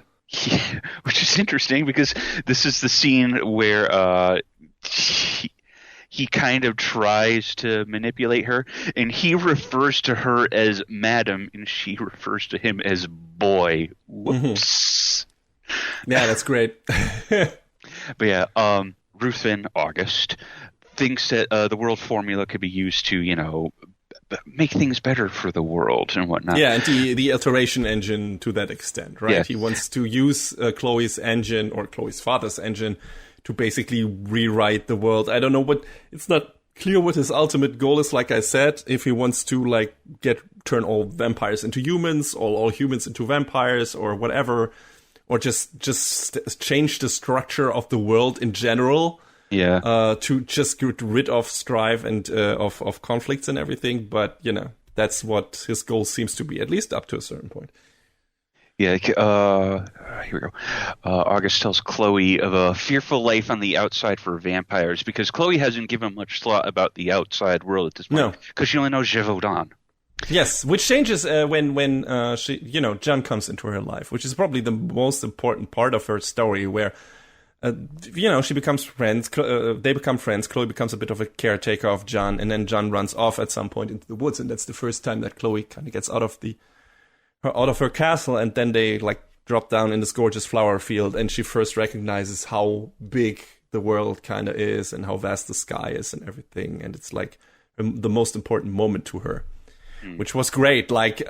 In general, it would have been nice to spend either a whole or the entire half of an episode with Kid John and Chloe, which we didn't get, to understand why they mean so much to each other. It's clear why John means so much to Chloe, because for a brief moment, like I said, she made her taste freedom and see the most beautiful view she's ever seen, but we don't see enough of John's view of their past time together to fully empathize with, her caring for Chloe as this surrogate big sister, I guess. Yeah. I mean, the view of her past is, at this point, really skewed, because what she says and what she does are two different things, but I have to kill Chloe is what it comes down to initially at first. Yeah, as it is, John trying to save Chloe feels more like an obligation than something done out of love, maybe? Yeah. Because she failed the first time around and is filled with regret. But, it's a mini gripe. The show yells at me enough hey, John really cares for Chloe, but it doesn't really tell me why she cares so much. That's all that I was hung up a bit on, where it's yeah, I get it. I get why John means so much to Chloe. I don't necessarily get why Chloe means so much to John, but yeah, like you said, it's also, maybe there's more in the flashbacks from John's side of things, and it's just, it's just a regret thing and so on. So, but yeah, it's still a good scene, and it's one of those things where it's oh yeah, I get where Chloe is coming from and how the world opens up to her, and that also plays into her relationship to August/Ruthven, where in the beginning she was so focused on her father's wishes, and then it's oh no, here's another person I might be able to help and who is interested in what I'm doing, and maybe there's more to this. Maybe I can do more good with this than I initially thought if I'm not too focused on myself. That gets turned around again when Ruthven has his weird turn, which we still don't know what that caused, where he loses his eye and everything. Yeah, because he reappears to her with his face very bandaged. And then he tries to bite her, the scene you mentioned too, or he does, right? And she's fuck off, you're not going to impose your wish, your command on me. You're not gonna just make me use my knowledge to make that machine work. I'm not a tool for you. I'm more senior than you. Yeah. I've lived longer. Fuck off, little boy. Fuck off with your misguided ambition. And that was a cool scene. So that's kind of when their relationship broke off. Yeah, then he kind of disappears. He ascends to the Senate, and Chloe chooses to continue her research. She has her encounter with Nania, who says, "Hey, Jean's dead. Maybe. I don't know. What do you think? Do you think this world is a nightmare?" And she has this conflict. Chloe has this conflict of, which world is the less worse between the two. And this is where she finally activates the alteration engine, and now the time loop begins. But at some point, all the parties, of course, accumulate in the castle and try to stop her from doing the thing that he does. But when she actually activates the machine is not necessarily doing what we expected it to do, or what Nania expected it to do. Because, so reality kind of breaks. Yeah, because what Chloe actually intends to do is give Nania a corporeal body, so she can fucking kill her. Because she is absolutely not fine with Nania basically manipulating and laying her hands on Jean-Jacques, the one person, the one friend that stayed by her side the entire time. John left at some point, Ruthven left her at some point, her father died. She was all alone most of her life, but Jean-Jacques stayed by her side all the time, was dedicated. And basically Nania put him into a position where Chloe will probably lose him. And she's so fucking pissed at that. She's so fucking angry. God, there's a scene where she's choking Nania out. And says, "As I told you, I am a terribly jealous woman." And it's like, yo! Yes! Most fucking great scene. It's like, oh, fuck. Here we go. And then her plan spectacularly backfires. Yeah. Because becoming temporary corporeal makes Nania remember her true identity as the former queen of the vampires. And which we learned that the queen was killed before, I think, or was turned into a curse bearer or something, but I think we didn't learn. Something was up with the queen, but we didn't know that it was Nania. Yeah, we learned that the queen may or may not be dead. Yeah, exactly. Something like that. It wasn't really clear what happened to her. We could have probably guessed that maybe, when they bring something like that up and our main antagonist is a woman, then maybe that is the queen. Who knows? But I didn't put two and two together until that moment happened. So I was surprised by it. I was like, oh, shit. And boy, Vanitas was on the nose in the first season when he said he believed the queen was giving rise to the curse bearers. Yes, absolutely. That's what she does, even though not willingly, probably. She lost herself. I mean, she's herself is a curse bearer, apparently. Like, it's a Nania is her melnomen. Like, it's not like her true name was taken from her, apparently, and that's why she turned into something that could take other names away. But the question is, who did that to her in the first place? Was it Ruthven? Was it the weird guy, the maybe big brother of Luca we see in one scene? Not sure. We'll probably get filtered on that in later seasons. But yeah, she's definitely Nania. She's the head of Charlatan. And she unleashes her full power for but a moment. Enough to take away Chloe's true name by force and turn her into a curse bearer that tears the realm of Gévaudan apart. And makes it into this twisted nightmare world thing. But thankfully, the best character of the show, Roland, arrives to save the day. Much to Vanitas' chagrin. But yeah, also Olivier's weapon is a fucking chainsaw sword? Badass. That's right, yeah.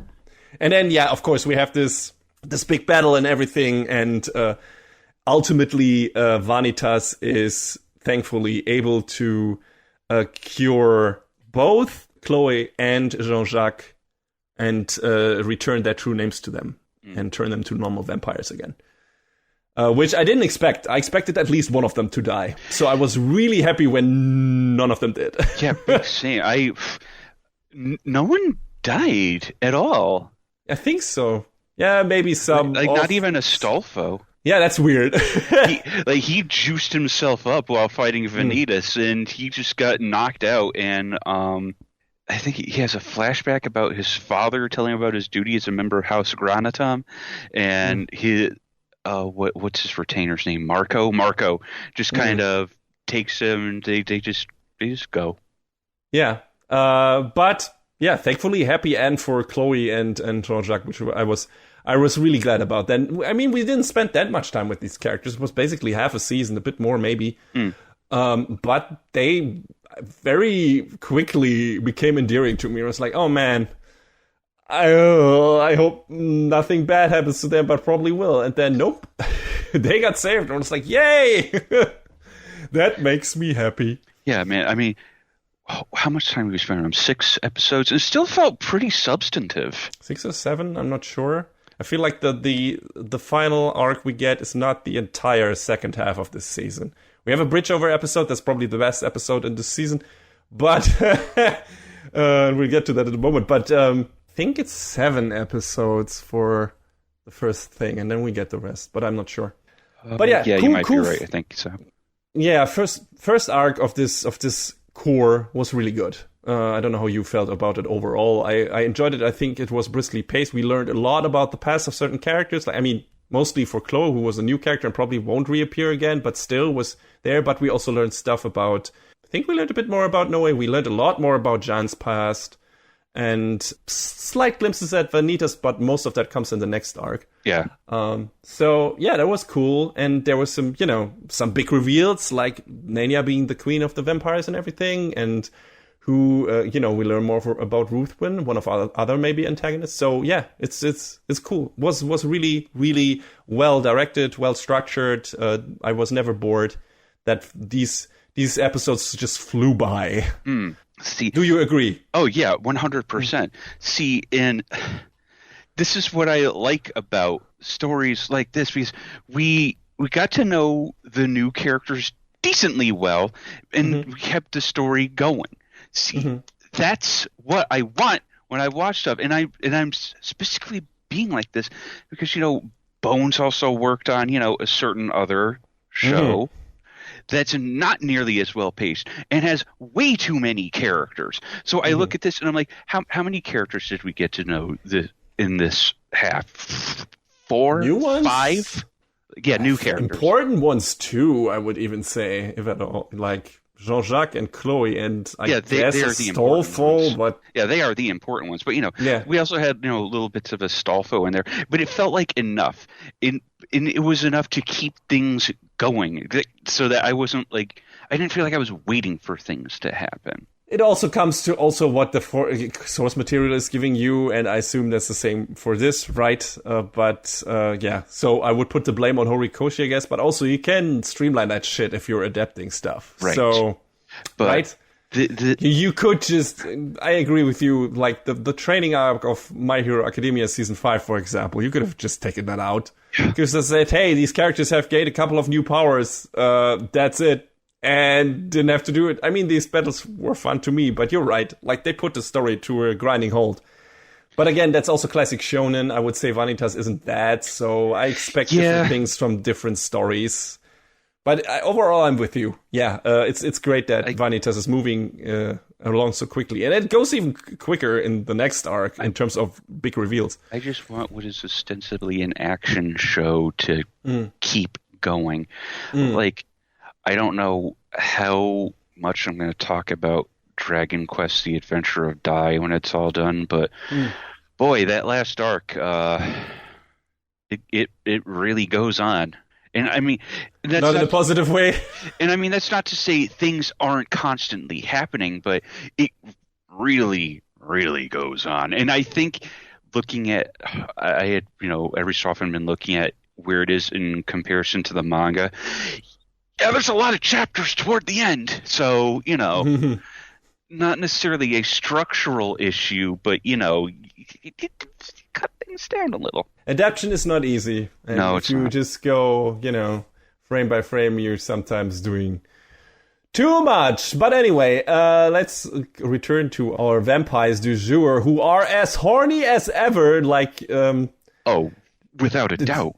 At the end of this arc, there is like, Jan and Vanitas are meeting up, And she's, super happy that everything turned out. And that he thanks him, of course, for saving Chloe. And then he suddenly overpowers him and sucks his blood and kisses his, or licks his bloody face, which is probably the closest we have come to see a gesture of true passion in this show. Like, really, John going for it. And Vanitas, like I said before, cannot deal with that because he falls hard for Jean at this moment. At first of all, it's like, is he stuck in the memories of someone important maybe dying to him? Because we get first couple of glimpses at a certain very important person to the story in general in that moment. But also, no, he really fell for John. Holy shit, like a ton of bricks. It's amazing. But because he's an emotional idiot, he doesn't know what to make of it, right? He has never fallen in love. The concept of someone loving him is completely alien to him. And then the other person in that mix is Noe, who is a complete idiot too, and doesn't know what to do. So they just go to Lord Orlok and try to, oh god, Vanitas is sick. He has like this weird sickness, his heart aches, and the more he describes it, the faces of the people in the office just sink, and they're like, get the fuck out of here! And Noah and Vanitas are really distraught because like, no, I don't get it, why are you throwing us out? There's a pain in my heart, oh! And then we get this great exchange between Vanitas, Roland, and Olivier. Vanitas like stumbles over them at a cafe and just reluctantly sits down because he overhears that Olivier knows about romantic things and ladies and stuff like that. And then Vanitas does this typical thing where it's like, this is about a friend of mine. Yeah. And Roland and Olivier immediately are like, Well, I mean, it's great because he starts off like that and they're like that. But then his narrative starts to shift because he starts losing his mind. At some point, he changes from him to his to my and stuff like that, right? He changes. Roland's like, oh, that's simple. It's love. And Vanitas is like, he's just like completely dead. Roland points out that Jean must feel the same way about him too, and he's gone. He can't deal with that. It's amazing. Like the whole scene, like the whole part of that episode is incredible. Like Olivier can barely keep it together, and I definitely could not. Like it's hilarious all the way through, but you also get a nice moment of genuine shock on everyone's face when Vanitas just outright states that the idea of someone loving him seems revolting to him because he hates himself so much. Like Roland and Noe seem really taken aback by that. You're like, what the fuck? And Olivier's just like, oh god, you need to go to therapy, dude. But yeah, it's an amazing theme, and it endeared Roland even more to my heart than the show already had. It's just like, holy shit.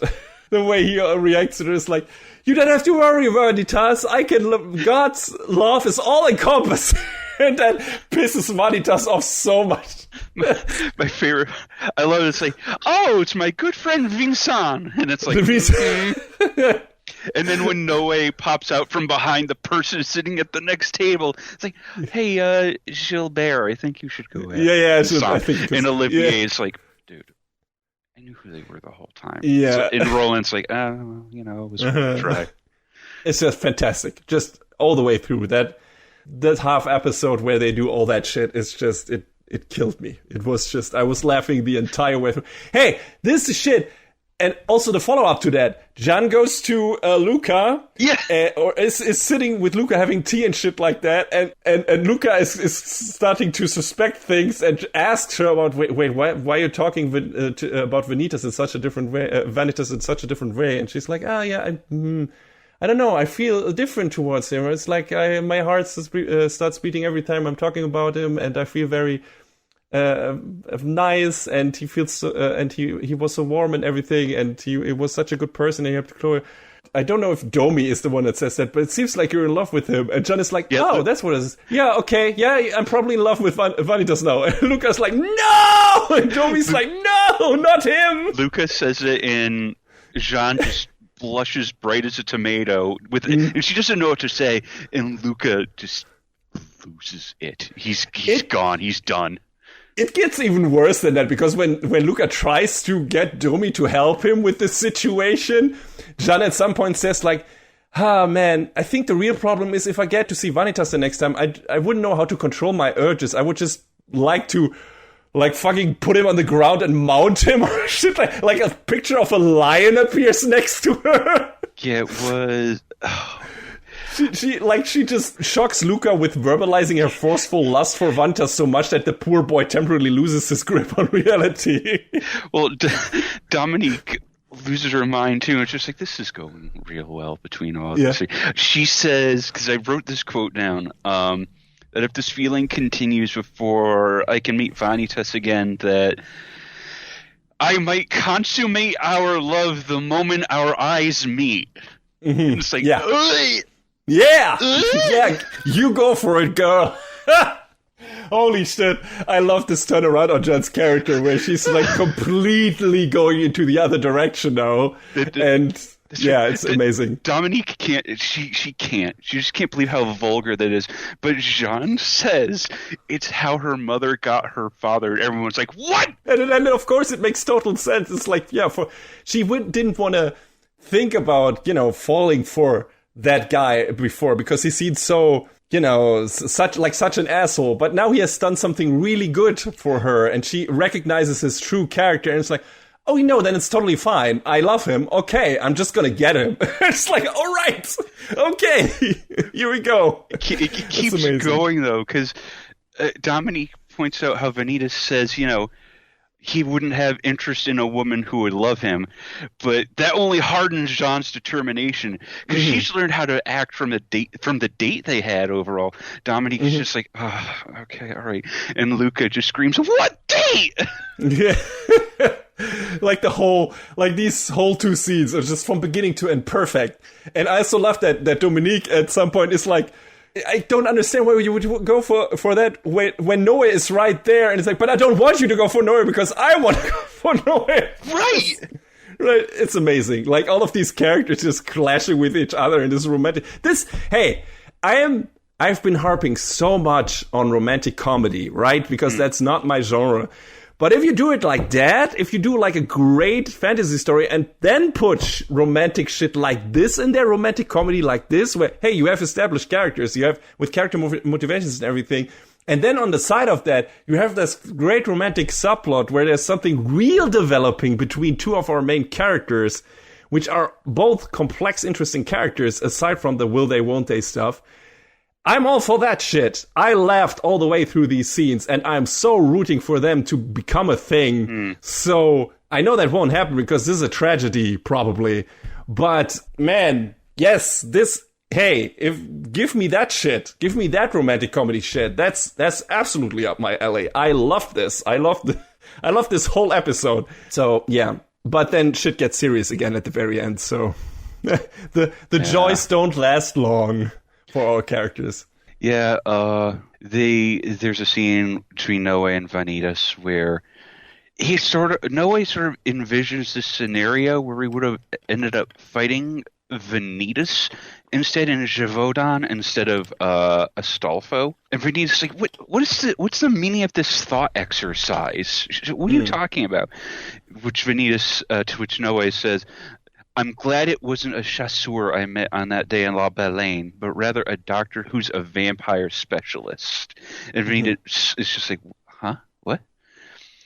But Noe continues saying, of course I still don't like you, but nevertheless, I'm glad you're here just the way you are.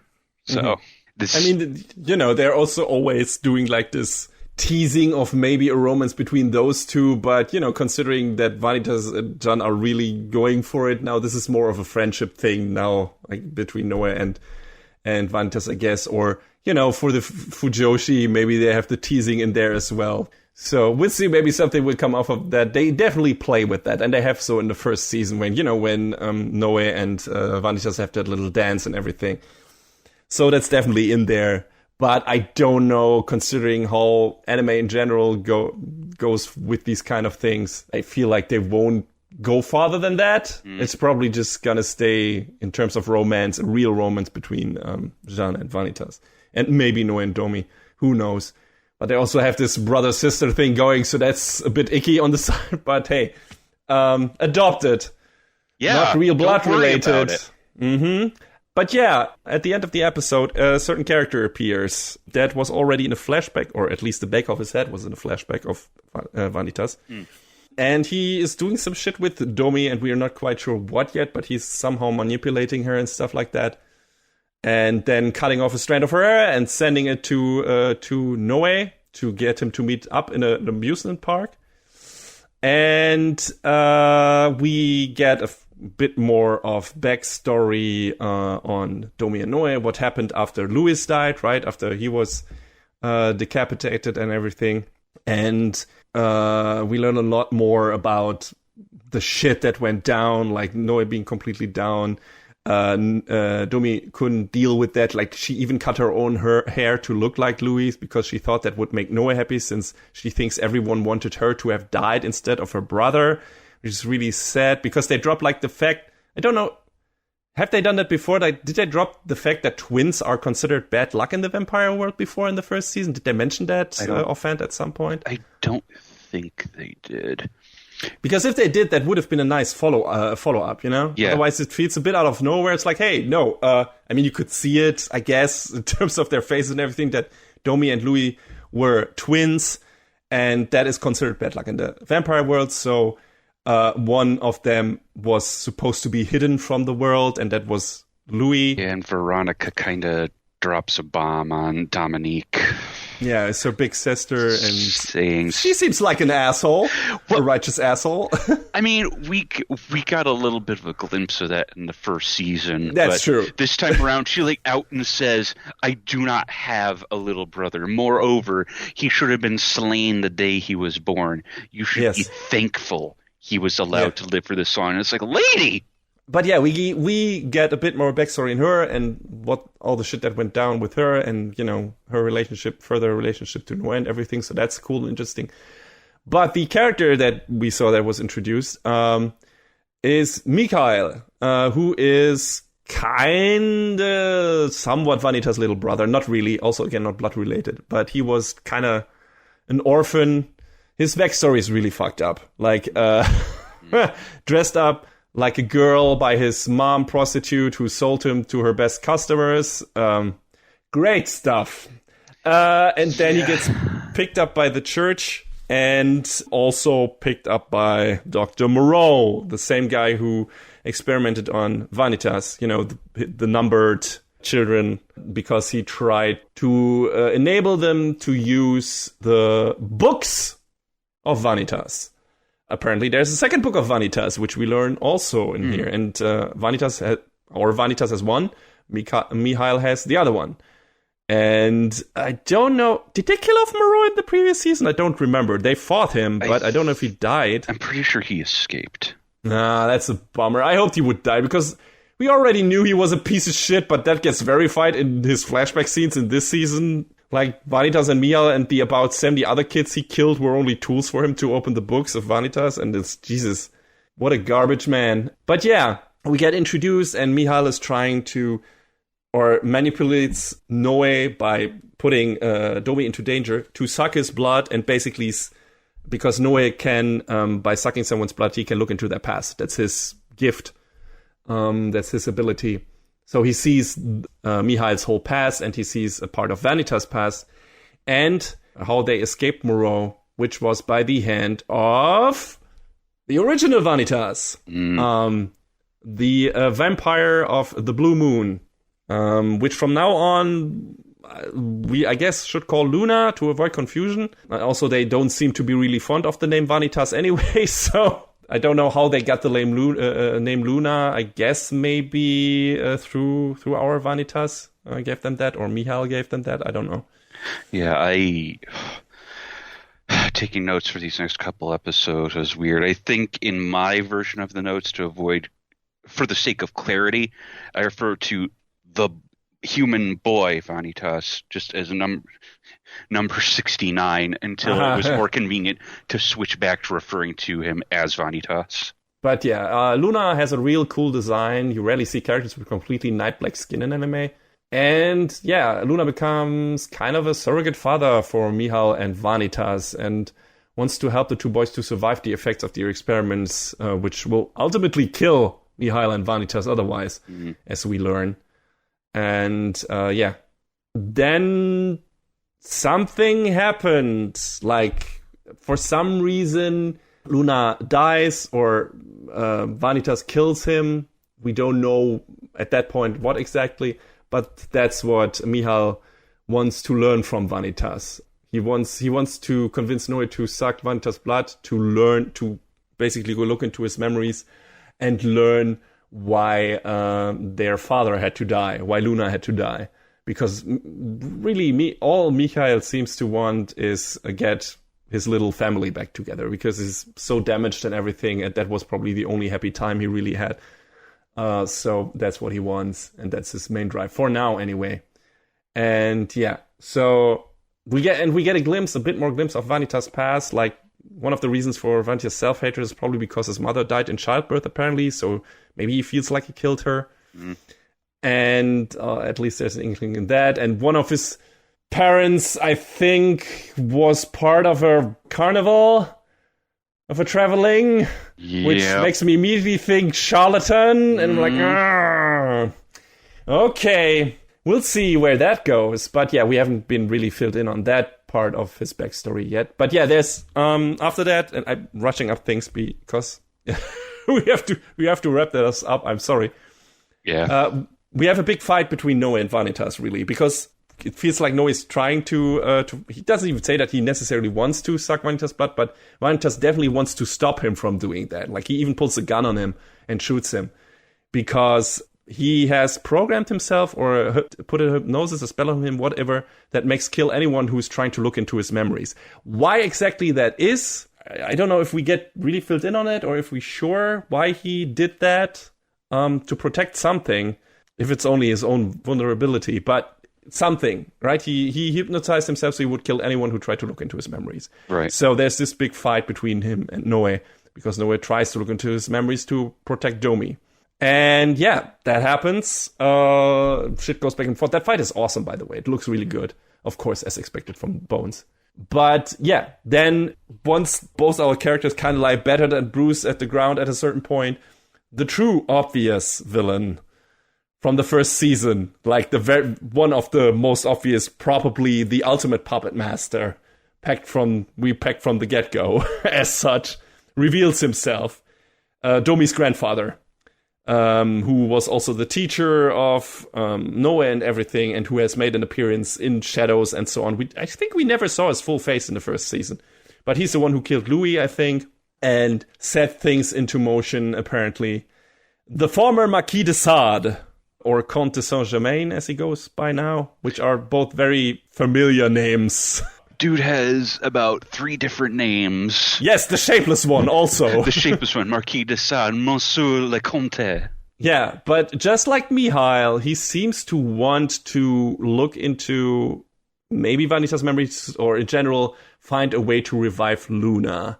We don't know why yet, what his ultimate goal is, if that is the only thing. Maybe he loves Luna, I don't know. We don't know that much about Luna yet, and their origin and everything, and how they died and stuff like that. So that's basically what he does, and he picks up Mihail, who is really fucked up at that point, and leaves the rest to sit with the fallout of all that. And I think we have, like, after this, we have, like, this small get-together at the very end, like, between Mihail, Vanitas and Noe, where Mihail kind of reveals that he wanted their family of 3 to be reunited. Like, he feels like Vanitas is the only one who understands his pain, and that they could end each other's life if they ever turned into a full inhuman monster because of the books, right? But I think Vanitas doesn't want to put that burden on Mihail. Yeah. He's fine with putting it on Noe, though. Yeah, It's a bit harsh. Yeah, a little bit.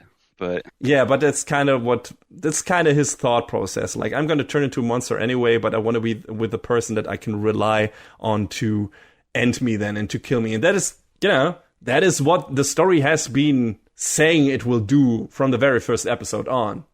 It's like, that was Noe says. At that point, I didn't know I would have to slay Vanitas at some point. Right? And, this is what they're outright saying here. At some point, the book, and we see Mihail being almost turned into a complete monster by the book. It's at some point it's starting to consume him and turning him into this beast. But they can pull him back from that. But that might also happen to Vanitas, and then maybe Noe has to kill him so that he doesn't become completely inhuman, which is the last thing he wants. But yeah, it's a bit harsh that he puts that burden on Noe, especially considering that, that is what this all might lead to. But it also means Noe has his complete trust, which is, I guess, nice. It means that they have become friends, even though they sometimes can't stand each other. But yeah. I mean, Mihail is also, resolved at this point to bring Luna back himself. Yes, so, exactly. Without Vanitas and his memories and whatever happened, without knowing what happened between Vanitas and Luna in their final moments. So, kind of somber ending to this arc, I guess, to this season, because we don't really know where we go from here. But we learned a lot of dark shit of the past. There were a lot of big reveals here. We now have 3 clear-cut antagonists, I guess, though all seem to have different motivations. And I wonder when, their paths will coalesce or converge. And that will be interesting. And I wonder how many seasons it will take them to get there. But we have a lot of different parties now, interesting parties. And I'm really excited to see what this all leads to. I really love this season, John. I don't know how you felt about it. Did you have any gripes with it at some points, or were you from beginning to end, holy shit, this is super well paced and the story is exciting? I don't know. That's how I felt about it. I really, really enjoyed it from beginning to end. I was waiting every week to be okay, what happens next? I was so enthralled by this. I'd say I want more of it, but I think it's actually caught up to where the manga is. Really? Oh, that's bad. Oh. No! So, the latest chapter, I think, released just last month. And, yeah, it's going to be a minute before we get, a lot more story. And it's going to be another few minutes before we get more anime of it.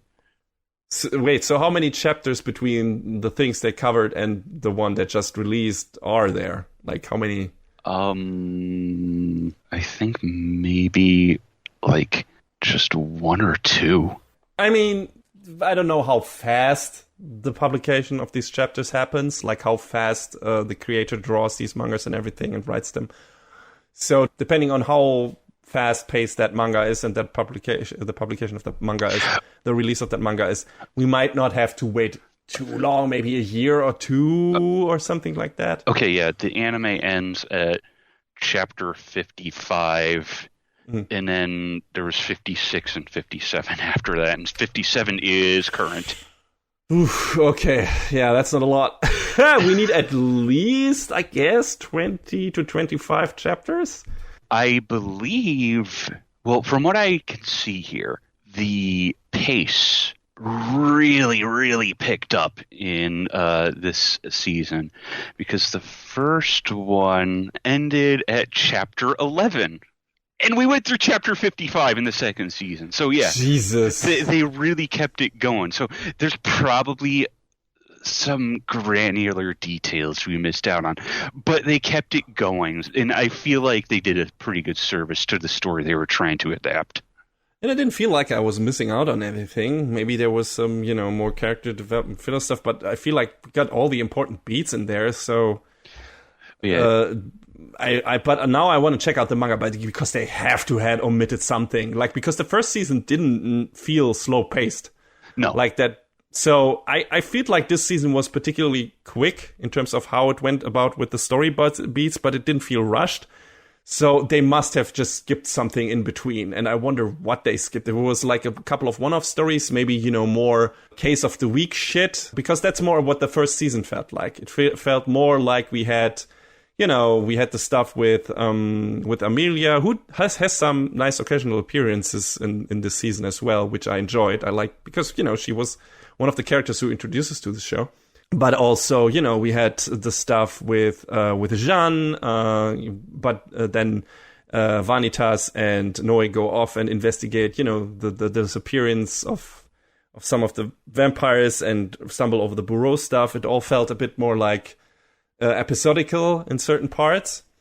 But this season felt very like two separate, bigger arcs that were heavily connected to the background of our characters. So I wonder if they cut out some more Case of the Week stuff, maybe. Could be. Now I want to check out the manga. I mean, I can for all the chapters that were already adapted by the anime.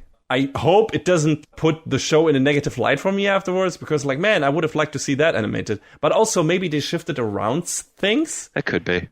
That could be the case, that they kept some things that happened earlier in the manga, and they're like, no, we're going to put that later. And maybe they already have enough stuff for the anime, and they're like, no, we're going to just put this here and put this there and put that in the next core.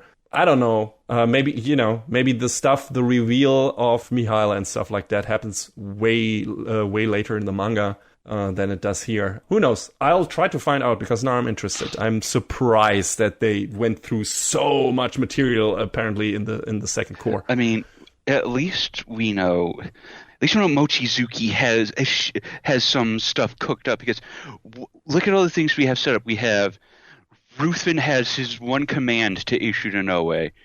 Vanitas is interested in checking out what's going on with the Comte de Saint-Germain. We've got Dante, Johann, and Riche reporting back to Count Orlok because he wants words with them for some reason. So there's a lot of potential stuff to cover coming up. So even if it takes however long, I'm looking forward to what comes next. I'm looking forward to if it has another adaptation, and if not, then I keep saying there's other shows whose comics I want to check out. I feel like this is one I actually really would like to sit down with and read. Yeah, me too. Especially if we don't get another anime adaptation in time. If we do, if like next 2 or 3 years they announce something, I'm like, okay, I'm gonna wait for that. But if they don't, I would be like, yeah, I'm just going to check out the manga instead. Or once the manga has finished, maybe it was like, okay, I'm going to check that story out again. And hey, if they announce another anime season like 3 years or 4 years or whatever, then of course I get the pleasure of rewatching these first 2 courses again, because they were a lot of fun. So that's great. Speaking of which, where can people watch this show, John? Pretty close to literally everywhere. It's a good thing. It's on Crunchyroll, Funimation, Hulu. If you live international, it's on Wakanim. It's like, good luck not finding where to watch this. And yeah, you should definitely check out this show, because both of these cores or seasons, whatever you want to call them, have been a blast in my eyes, and apparently in John's eyes. John, any final words on the second core of Vanitas specifically? I think we hit everything. Like, I really liked where the story went, and all of the background we got filled in on for like a lot of the characters. So now obviously there's still little details to be filled in, I'm sure, but we've really set the stage for some really interesting stuff to come. But yeah, there's a lot to really enjoy about this show, and I think it comes with a pretty strong recommendation from both of us. Absolutely.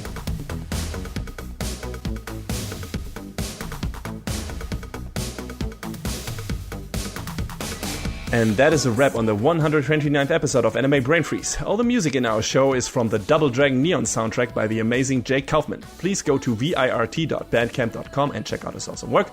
Our show is available on most of the popular podcast services, but it's always worth visiting animebrainfreeze.com for our review index and more. Leave us comments and questions on YouTube, follow us on Twitter at AnyBrainFreeze, or send an email to animebrainfreeze@gmail.com. We would love to read your feedback. Thanks for tuning in. We hope you had a good time, and please join us again on our next episode. That's good. So long, everybody. Next time on Anime Brain Freeze. The delicious second course. Also, goofy wolves? And the final chapter of a Titanic tale. Maybe for real this time?